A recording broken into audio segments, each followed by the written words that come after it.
ये महाल है, अल्लाह चाहकर भी नहीं करता। और ये अकीदा है कि अल्लाह के लिए बास चीज़ों का मानना, महाल मानना, ये अकीदे की जान है। जैसे ऐब अल्लाह के लिए महाल है, झूठ बोलना अल्लाह के लिए महाल, किसी की गीबत करना अल्लाह के लिए महाल। यहाँ तक के उलमा ने मिसालें देते हुए फरमाया कि अपने लिए बच्चा पैदा करना उसके लिए महाल, अपनी बीवी रखना महाल, खुद अपनी तरह खुदा नहीं बना सकता, महाल है ये। अगर कोई बेवकूफ़ खड़े और कहे कि अल्लाह हर चीज़ पर कादिर है, तो अल्लाह क्या अपनी तरह खुदा नहीं बना सकता? तो कहा जाएगा नहीं, अकीदा ये है कि ये उसके लिए महाल है, उसकी ज़ात के लिए महाल है कि वो अपनी तरह खुदा नहीं बना सकता, अपनी बीवी नहीं बनाता, अपना किसी को बच्चा नहीं बनाता। वो बच्चा जन्ने से पाक, ये महाल है। उसको नींद आए, ये महाल है। वो सो जाए, महाल है। वो कमज़ोर हो जाए, ये महाल है। जितने अयूब है अल्लाह के लिए सब महाल है। तो उसी तरह इंसान बनकर आना ये भी महाल है, मगर डॉक्टर जाकिर साहब इसको मुमकिन मानते हैं, और महाल को मुमकिन मानना ये खुद कुफ्र है।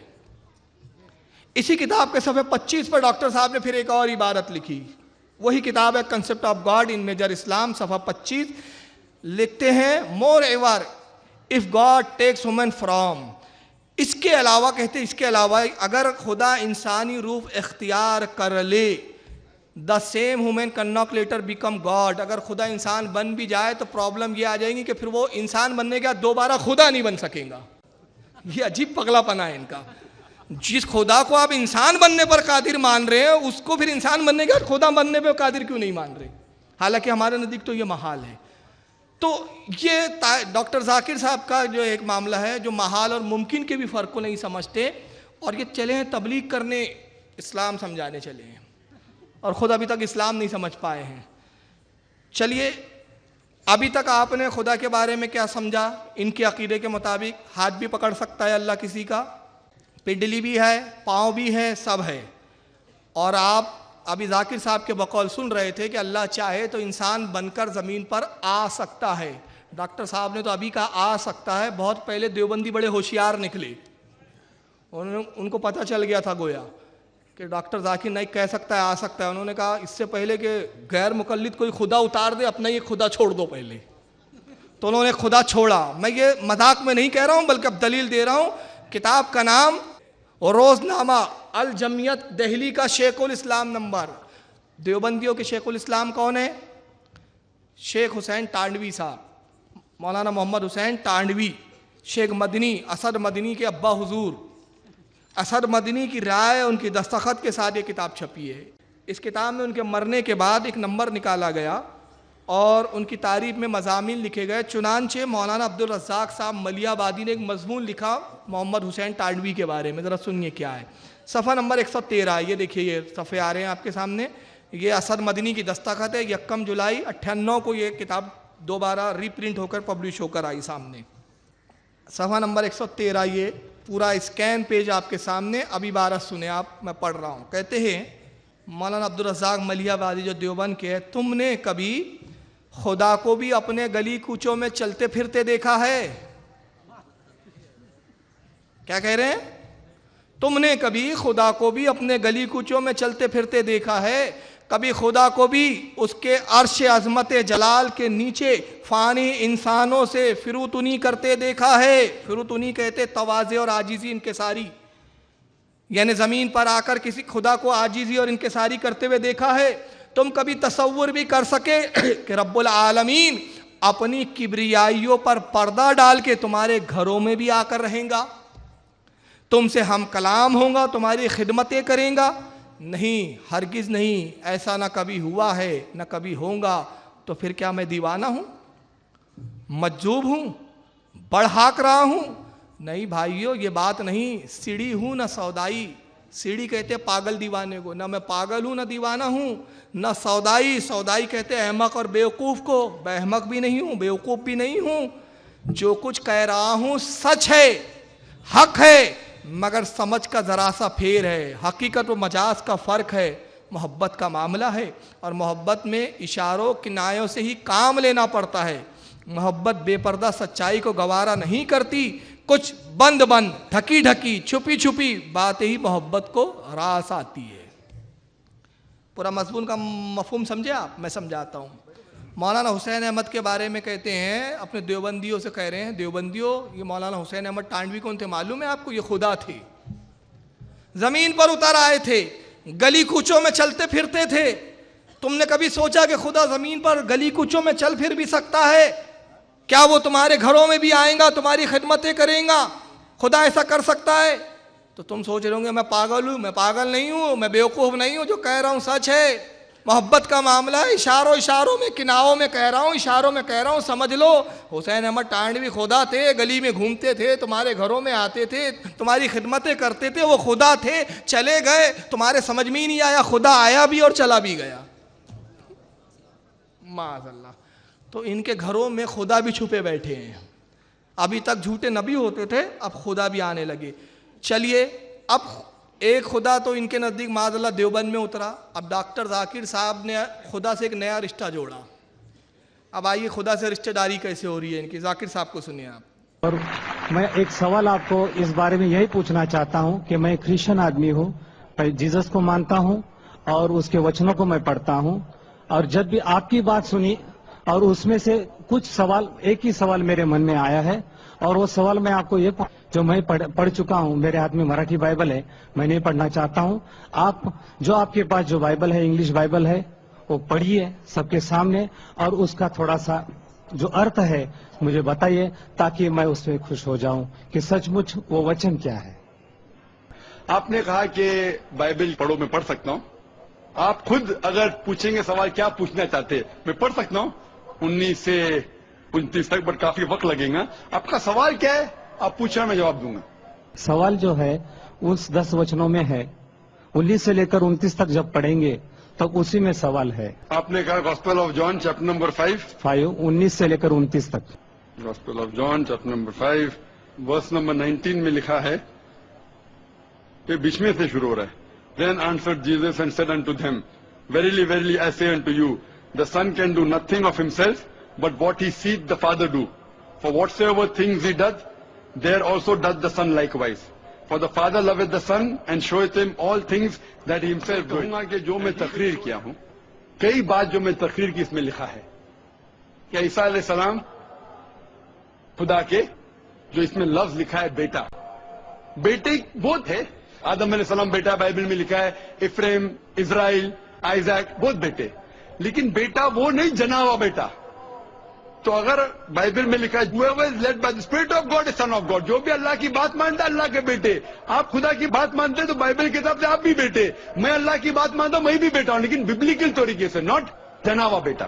ठीक है, तो इससे साफ जाए। इसमें लिखा हुआ है कि अगर आप खुदा को मानते हैं तो इस बेटे की बात मानो, वही तो मैं कर रहा हूं।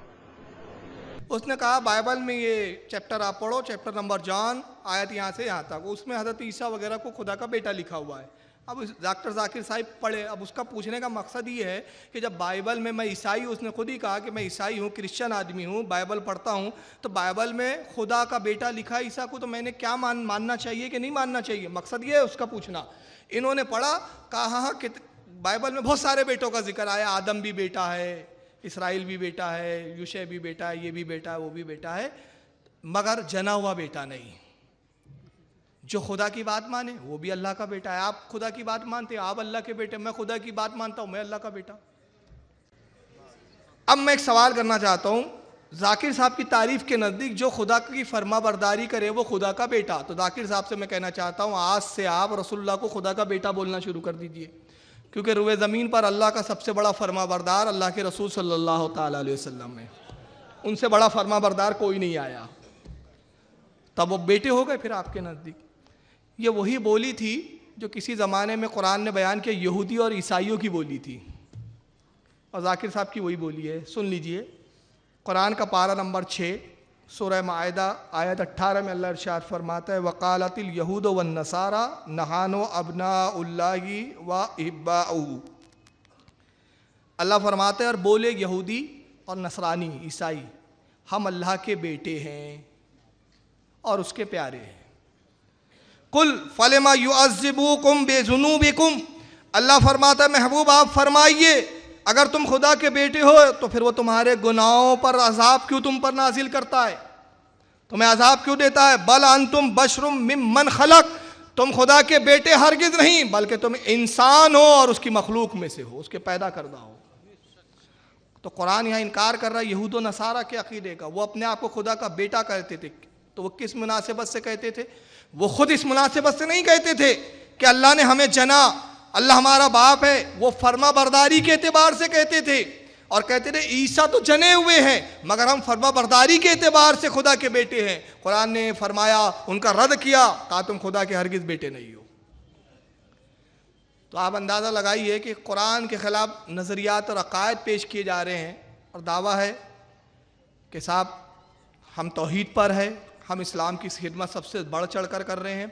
अब हो सकता है यहाँ तावील पेश करे डॉक्टर जाकिर साहब के जो हम ख्याल लोग हैं कि साहब वो सिफाती कहा है, ज़ाती बेटा थोड़ी कहा है। मैं वहाँ ताज्जुब है यार, रसूलुल्लाह के लिए हम इल्म गैब की तकसीम करते हैं कि अल्लाह का इल्म ज़ाती है, वहाँ नहीं मानते तुम, यहाँ सब चल जाता है तुमको, यहाँ ज़ाती सिफाती सब आ जाता है, सब हड़प हो जाता है। तो बहरहाल ये इनकी बड़ी अजीब व गरीब तौहीद है।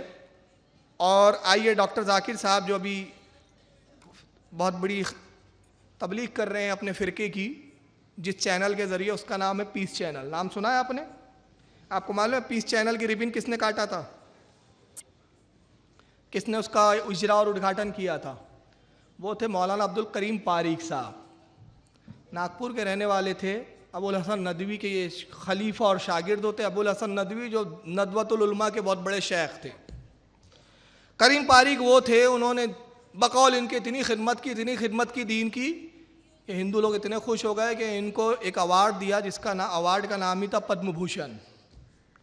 इन्होंने जाकिर नाइक के पीस चैनल की रिबन काटी, पीस चैनल का उद्घाटन किया। बहुत बड़े अल्लामा, बहुत बड़े मौलाना थे। कुरान के तर्जुमे कई ज़बानों में इनके छपते हैं, मुफ्त में बांटे जाते हैं। और जाकिर साहब इनकी तकरीरें, इनकी पुरानी, अब तो मर गई है, पुरानी तकरीरें खुद पीस चैनल पर दिखाते हैं। होता यह है 1995 में नागपुर में यूनिवर्सिटी है, नागपुर यूनिवर्सिटी, वहाँ के ग्राउंड पर हिंदुओं के बहुत बड़े गुरु जिनका नाम था विजयन सरस्वती, कांचीकाम कुट्टीपीटम के शंकराचार्य, वो आए हुए थे। तो पारिक साहब इस्तकबाल करने के लिए उनके पहुँचे, उनको शाल पहनाया। यहाँ तक तो अभी खैर चल जाएगा आगे। उन्होंने उनकी तारीफ में फिर एक किताब लिखी पारिक साहब ने, और उस किताब में क्या गुल खिलाए और तौहीद का क्या मजाक उड़ाया, ज़रा किताब की कुछ झलकियाँ देखिए। किताब का नाम है इंसानियत के नाम अमन का पैगाम।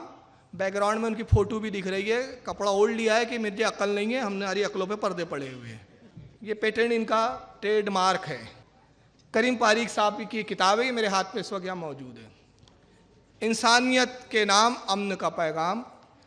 1995 में कांचीकाम कुट्टीपीटम के शंकराचार्य विजयन सरस्वती आए तो उनकी तारीफ में तकरीर कहते हुए पारिक साहब क्या कहते हैं ज़रा सुनिए। सफ़ा नंबर इसका 6 है।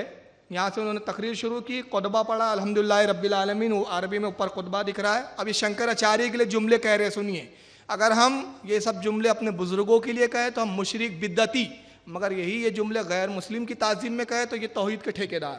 कहते इज़्ज़त माआब, काबिल एहतराम धर्म गुरु शंकराचार्य जी, इनके हमारे शहर में तशरीफ़ लाने से हम सब लोगों ने बड़ी खुशी महसूस की।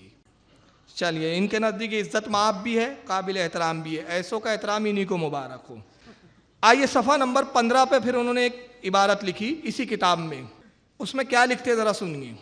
कहते हैं यहाँ के मखतूतात, यहाँ के तांबे के पत्रों पर लिखे खुतबात, यहाँ की मजहबी किताबें, यहाँ की नीम मजहबी अफसाने, यहाँ की गीता, उसके दर्शन को मैंने बहुत करीब से देखा है।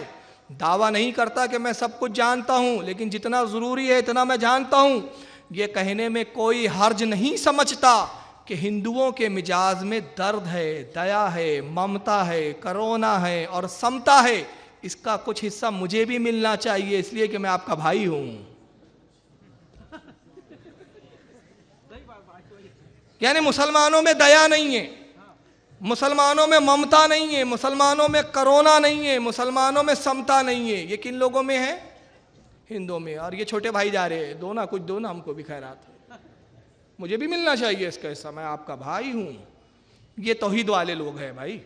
अब आइए इसी किताब के सफ़ा नंबर 12 पे पारिक साहब क्या लिखते हैं। वही किताब इंसानियत के नाम अमन का पैगाम।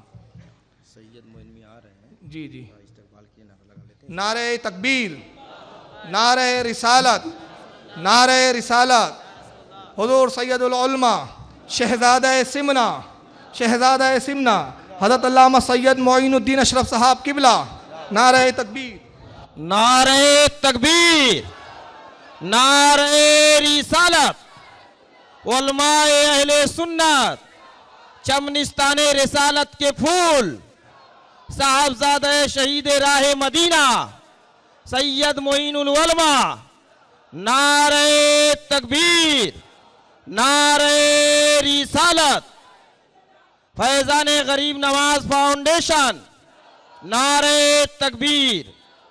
हजरत का इस प्रोग्राम में तहे दिल से कमेटी के सारे अराकीन इस्तकबाल करते हैं।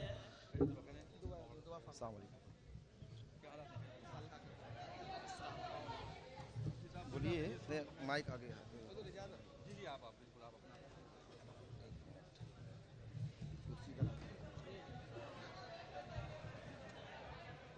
और सब खरीद रखा है।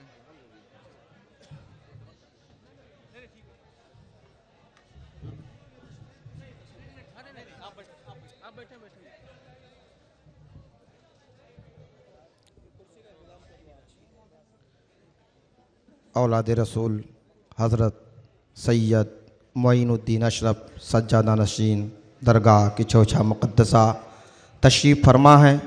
अब बात और आपके समझ में आएगी। इस चमनिस्तान रिसालत के इस फूल का दीदार भी करेंगे और उस ख़ानदान की बातें भी आप समात कर रहे हैं। मेरे लिए इंतहाई सद इफ्तिखार की बात है, बड़ी फ़ख्र की बात है कि हुज़ूर शहज़ादा सिमना की जलवागरी इस स्टेज पर, इस मसनद पर है और उनकी सरपरस्ती और उनकी रूहानी फ्यूज़ व बरक़ात के साए में इंशाअल्लाह मैं ख़िताब करूँगा।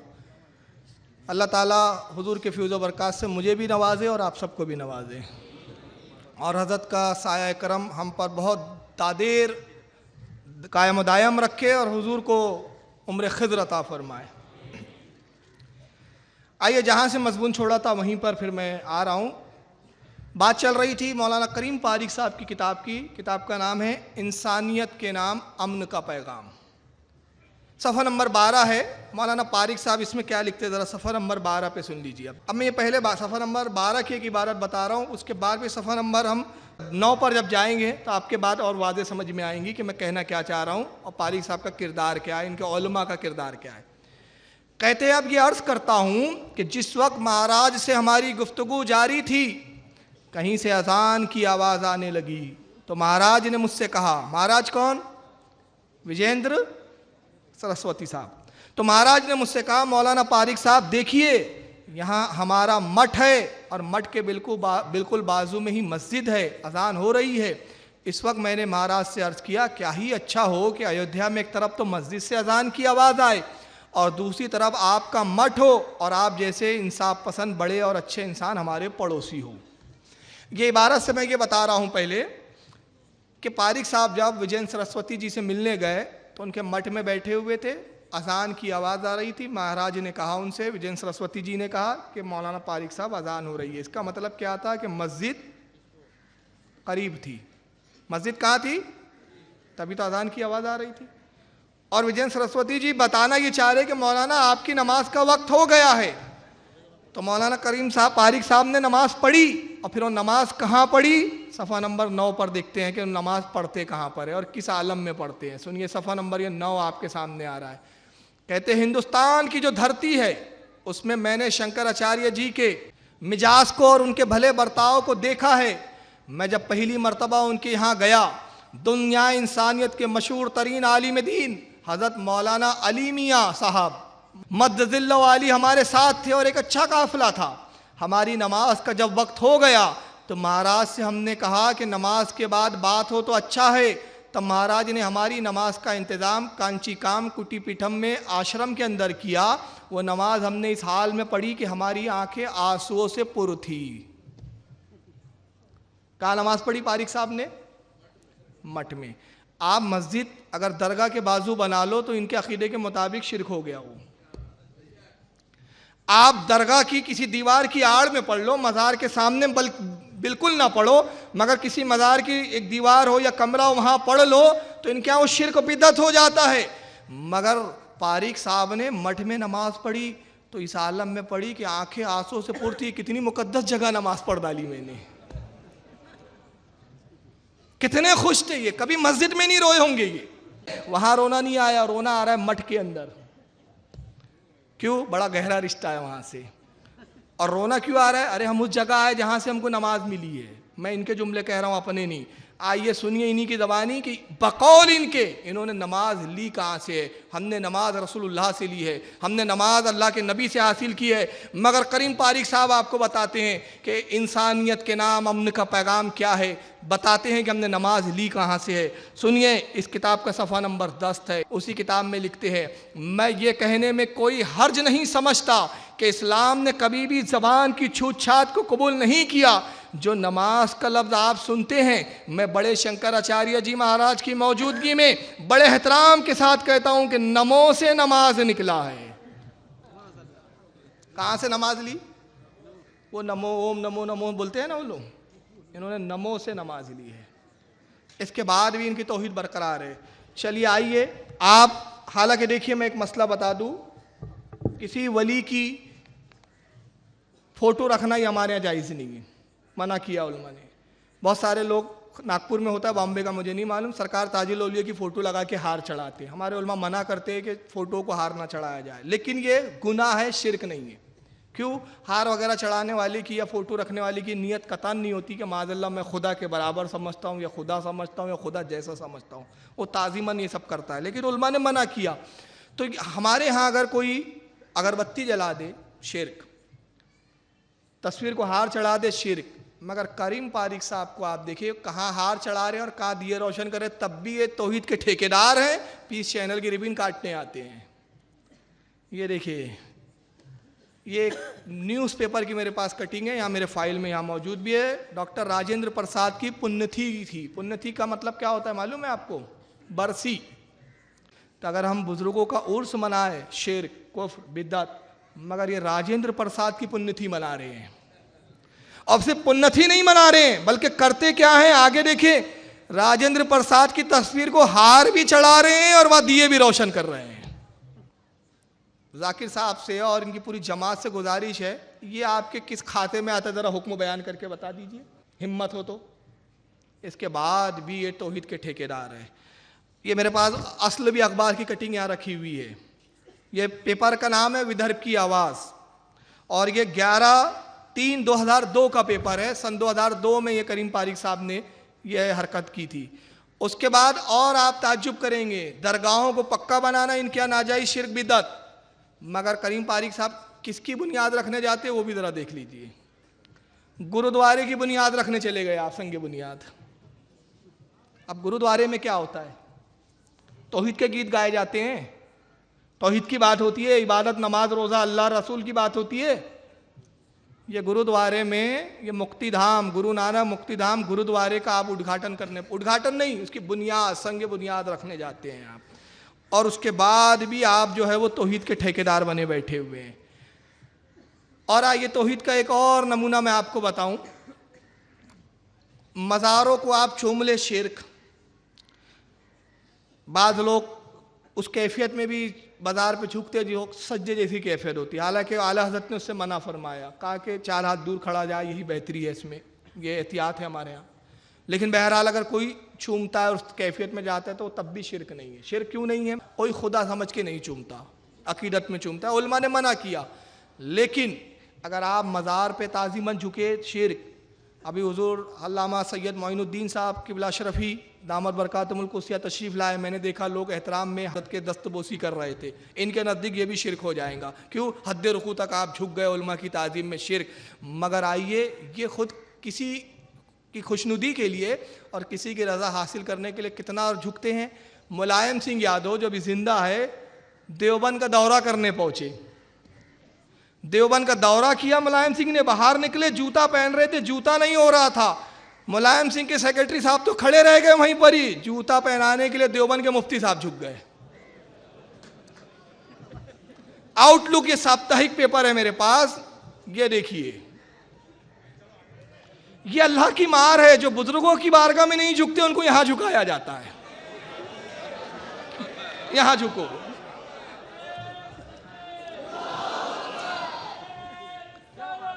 ये है तौहीद की ठेकेदारी इनकी।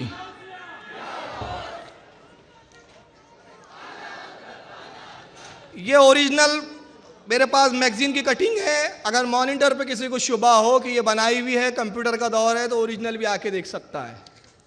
देवबंद के मुफ्ती साहब झुक गए, लालू जी आप ही के साए में तो जी रहे, कभी अंग्रेजों के साए में जीते थे, आज आपके साए में जी रहे हैं। ये अलग बात है, ये साए का इनकार करते हैं, लेकिन साए यही सबसे ज्यादा तलाश करते हैं। हम तो उस बुजुर्गों के साए तलाश करते हैं, दुनियादारों के साए हम नहीं देखते। चलिए आगे और देखिए, दारुल उलूम देवबंद के मोहतमीम वाइस चांसलर बोल लीजिए आप उसको इंग्लिश में। देवबंद इनका सबसे बड़ा इदारा। देवबंद के मोहतमीम, उसके वाइस चांसलर, उनका नाम है गुलाम मोहम्मद मस्तानवी। अब हटा दिया गया इनको, उस वक्त ये वाइस चांसलर थे। बहरहाल देवबंद के फारिग है, देवबंद के आलिम हैं। ईद मिलन का इन्होंने प्रोग्राम ऑर्गेनाइज किया खुद इन्होंने, और वहाँ एक वजीर है उस इलाके के जिनका नाम है जे दत्त शर्मा। जे दत्त शर्मा को इन्होंने इनवाइट किया और उसको तोहफे में एक चीज़ पेश की। बड़ा ताज्जुब है प्यारो, अगर कोई हमारे अजमेर से आए और अजमेर की शिरनी पेश कर दे, बिद्दात शेर, अबे अजमेर से शिरनी लाया, शिरक करता है। मगर ये क्या पेश करते हैं दुनियादारों को, ज़रा से देखिए, ये अखबार देखिए आप ज़रा। कृष्ण और राधा की तस्वीर पेश कर रहे हैं जनाब। ये तब भी तौहीद के ठेकेदार बने बैठे हैं। इनकी तौहीद पे तब भी कोई हर्फ नहीं आ रहा है। मस्तानवी साहब है ये। जे दत्त शर्मा को कृष्ण और राधा की तस्वीर इन्होंने पेश की तोहफे में, ये लीजिए, जाइए और शिर कीजिए। उसके बाद भी तौहीद इनकी बची हुई है।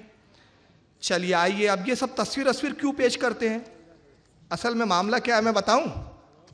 राम, कृष्ण, बौद्ध वगैरह जितने हैं के नज़दीक इन लोगों का क्या मकाम है, ये जमात इस्लामी के मौलाना अबू आला मौदूदी, मैं तरतीबार आऊँगा आगे इंशाल्लाह। ये अबू आला मौदूदी साहब की किताब है तफ़हीमात, जिल्द नंबर 1 है इसकी, मरकज़ी मकतब इस्लामी से छपी है, मेरे यहाँ सामने यहाँ मौजूद है। ये सफ़ा 124, ये 24 का आंकड़ा बहुत आ रहा है यार, सफ़ा नंबर 124। अबू आला मौदूदी लिखते हैं, सब जगह अल्लाह के रसूल अल्लाह की किताबें लेकर आए हैं, और बहुत मुमकिन है कि बौद्ध, कृष्ण, राम, कन्फ्यूजिस, जरदिश्त, मानी, सुकरात, फीसागोरस वगैरह हम इन्हीं रसूलों में से हो। यही अकीदा एज इट इज मैं बताऊंगा किसका और है। इनके नजदीक, अबू आला मौदूदी साहब के नजदीक, राम कौन है? नबी। कृष्ण कौन है? नबी। अब आइए इनको भी सुन लीजिए। इसीलिए वेद अगर खुदा की किताब थी उस वक्त के लिए थी, उन लोग के लिए थी। आज हमें मानना चाहिए आखिरी किताब कुरान मजीद। इसी तरीके से एक शख्स ने मुझसे पूछा था, क्या हम मान सकते हैं कि श्री राम और श्री कृष्ण खुदा के भेजे पैगंबर है? कुरान में आता है सूरह फातिर सूरा नंबर 35 आयत नंबर 24 में कि अल्लाह ने हर कौम के पास एक पैगंबर भेजा है। नाम से सिर्फ 25 पैगंबरों का जिक्र है कुरान में। तो अगर कोई शख्स मुझसे पूछता है कि श्री कृष्ण या श्री राम क्या पैगंबर हो सकते हैं खुदा के, तो मैं ये कह सकता हूं क्योंकि उनका नाम कुरान में मौजूद नहीं है, हो भी सकते हैं, नहीं भी हो सकते हैं। यानी हो भी सकते हैं, मुमकिन है। अब देखिए, मैं एक बात यहां कहना चाहता हूं, अभी मैं इस बहस में नहीं जाना चाहता इनकी बहस क्या कहना है। इन्होंने कयास से काम लिया कि नहीं लिया? मगर जब हम इमामों का कयास पेश करें तो ये हमको सुनाते सबसे पहला कयास करने वाला इब्लीस है। तो ये जाकिर नाइक साहब ये कयास करके कि हो भी सकते हैं, नहीं भी हो सकते हैं, खुद क्या हुए? मैं नहीं कह रहा भाई, आप लोग कह सकते हो यार, बॉम्बे वाले। तो कहने का मतलब हो भी सकते हैं, नहीं भी हो सकते। अब सवाल ये पैदा होता है, देखिए हम किसी के माबूदों को बुरा नहीं कह रहे, हमारा मकसद नहीं है, हमारा इस्लाम इसे मना करता है। लेकिन राम को खुद, राम की कौम जो है मानने वाली, वो नबी नहीं मानती, अवतार मानती है, एक चीज। फिर कह भी रहा है कि कुरान में नाम नहीं है, तो जब कुरान में नाम नहीं है तो हो सकते हैं, फिर तू क्यों कह रहा है? अब जाकिर साहब ने तो एहतियात की, उन्होंने कहा कि राम हो भी सकते हैं, नहीं भी हो सकते, लेकिन इनके एक बुजुर्ग इन्होंने कहा कि हो सकते नहीं है बल्कि होते हैं। किताब का नाम है हदियतुल महदी, सफ़ा नंबर 85 जिल्द 1, उस पर वो लिखते हैं, ये मौलाना वहीदुज्जमा की किताब, कहते हैं रामचंद्र, लक्ष्मण, कृष्ण, बौद्ध, सुकरात, फीसा गौरस, ये सब अंबियाए सालिहीन में से है। और उसके बाद फिर अरबी में लिखा, आमन्ना बेजमील अंबियाए व रसूल ही ला नुफर्रिकु बैना मिनहुम व नहानु लहु मुस्लिमून, और हम पर लाजिम है कि हम इन पर ईमान लाए, और हम कहे कि हम ईमान लाए हम तमाम अंबिया पर, रसूलों पर, और हम रसूल होने में इनमें किसी में फ़र्क नहीं करते। मतलब जिस तरह न राम को हम नबी मानते बाज़ल्लाह, उसी तरह हम हज़रत ईसा अलैहिस्सलाम को भी नबी मानते हैं, मूसा अलैहिस्सलाम को भी मानते, रसूलुल्लाह को भी मानते, हम इनमें फ़र्क नहीं करते। लेकिन आप देखें, राम को जिसका वजूद भी प्रूफ नहीं है, उसको प्रूफ करने के लिए ये कुरान की आयत तक पढ़ रहे हैं जाकिर साहब, कि कुरान में आया हर जगह अल्लाह के नबी आए, मगर जो नबी है जिनके बारे में हमारे बुजुर्ग और सालिहीन की किताबों में है कि हज़रत खिज़र अलैहिस्सलाम अल्लाह के नबी है, बाद ने का औलिया है, हयात है, जिंदा है, क़यामत तक रहेंगे, मगर उनके बारे में इनका लबो लहजा क्या है ज़रा सुनिए। जिनके बारे में इस्लामिक स्कॉलर बड़े बड़े बुजुर्गों ने लिखा, उनके बारे में इनका लहजा सुनिए क्या होता है। कहते हैं अब्दाल में से एक शख्स ने हजरत खिज़र से दरियाफ्त किया कि तुमने अपने से ज्यादा मर्तबा वाला कोई वली भी देखा? ये खिज़र कौन है ना, मैंने बताया है, वो खिज़र तो मूसा के जमाने में मर गए थे। ये खिज़र इन सूफियों का शैतान, ये सूफियों का शैतान है। ये सब सूफी मनुष्य लोग हैं, कादरी, नक्शबंदी, चिश्ती, शहरवर्दी, साबरी, कलियरी, सब सिलसिलों। हज़रत खिज़र को तो माज़अल्लाह शैतान बोल रहा है, कहता वजूद ही नहीं है इनका। जो हज़रत खिज़र थे वो, हाँ महराज रब्बानी जी, तो ये हज़रत मूसा अलैहिस्सलाम के ज़माने में हज़रत खिज़र का विसाल हो गया। ये जो सूफिया इकराम की किताबों में है कि खिज़र ज़िंदा है, मुलाकातें करते हैं बुजुर्गान दीन से, ये माज़अल्लाह बोलता है ये सूफियों का शैतान है। तो जो बुजुर्गों से जो प्रूफ है वो इनको हज़म नहीं होता, जो गैरों की किताबों में ये बिल्कुल इनको हज़म हो जाता है, इसलिए कि वो इनके नज़दीक काबिल एहतराम है। नतीजा क्या होता है, जब इन जैसे बेवकूफ़ लोग राम को नबी की फहरिस्त में लाते हैं, तो फिर विनय कटियार जैसे लोग क्या कहते हैं, सुन लीजिए। ये ऐसा मवाद ये बदबक फराम करते हैं। ये विनय कटियार की एक क्लिप देखिए आप। मैं सिर्फ ये पूछना चाहती हूँ कि एक तरफ हम कहते हैं कि हिंदू मुसलमान सब एक बराबर है, हमें किसी में कोई डिस्क्रिमिनेशन या कुछ नहीं करना चाहिए, सारे धर्म एक जैसे हैं, तो अगर फैसला मुसलमानों के पक्ष में भी आ रहा है तो हमें उसमें क्यों दिक्कत है? हम वहाँ मस्जिद बना दें अगर फैसला आता है। प्रश्न बहुत अच्छा इन्होंने पूछा है। हाँ। भगवान राम हाँ। केवल हिंदुओं के ही राम नहीं हैं। हाँ। भगवान राम मुसलमान भी समाज उनको नबी पैगंबर अपना मानता है। हाँ। इसलिए मैंने मुसलमान समाज से भी अब यह अपील की है हाँ। कि राम का मंदिर बनेगा हाँ। तो मुसलमानों का भी उनके नबी पैगंबर का मंदिर बनेगा। जी जी प्लीज। ये उस वक्त का मामला है जब अदालत का फैसला आने वाला था बाबरी मस्जिद के ताल्लुक से। तो विनय कटियार जी ने उस वक्त इंटरव्यू दिया था NDA TV को। उसमें उन्होंने एक लड़की के जवाब में कहा कि अगर वहाँ मंदिर बनता है राम का, तो राम ही का नहीं, मुसलमान समाज भी उनको पैगंबर मानता है, तो एक पैगंबर का मंदिर बनेगा। तो ये मवाद किसने फराम किया इन लोगों को? ये जाकिर नाइक जैसे बदबख्तों ने। और ये कह रहे हैं कि हम इस्लाम का प्रचार कर रहे हैं, हम कुफ्र को मिटा रहे हैं। अरे तुम कुफ्र और शिर्क को मिटा नहीं रहे हो, बल्कि इसको बढ़ावा दे रहे हो। और जो हकीकी मायनों में सुन्नी सही अकीदा है, जो तौहीद के मानने वाले हैं, उनको तुम मुशरिक करार दे रहे हो। अब आइए ये क्लिप ज़रा देखें। एक फेस्टिवल होता है बहुत बड़ा सल्फियों का, मैं इसकी कुछ झलक दिखा रहा हूँ। बहुत बड़ा ये फेस्टिवल की वीडियो है, नेट पे डली हुई है, नेट से ही मैंने ली है।